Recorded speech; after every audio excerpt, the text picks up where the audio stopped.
tarmių metai, nieko čia kito nepadarysi ir vienas dzūkiškas eilėraštis, o jei tiksliau tai išverstas iš lietuvių kalbos ant dzūkų šnektų. Kap ant delno. Lietuviškai skamba vaizdiškai,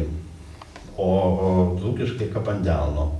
Labų rytų susietka, reikia per kiemų, ulyčių, viena kitai, o šarkos jau taisos lizdus, nematytų, tik žinai ir girdzi,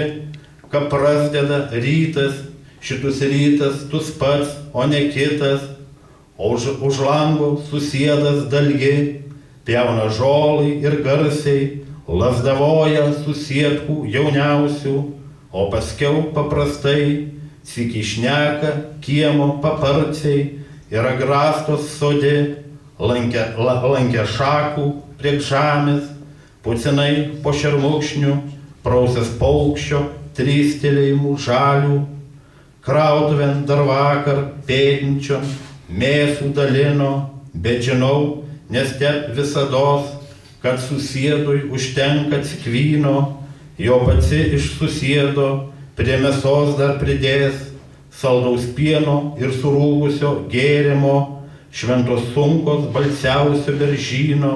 šaltos košelinos, juodos,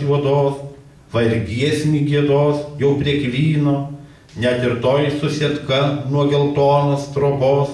neseniai apsižaninus, už susėdo, o su batum jau tep neramu, nor nuo ryto atrodo, kad nieko, bet popiet pasusėdo vartus, susiciko ir rūta ir kiecis. Taigi, švęskime.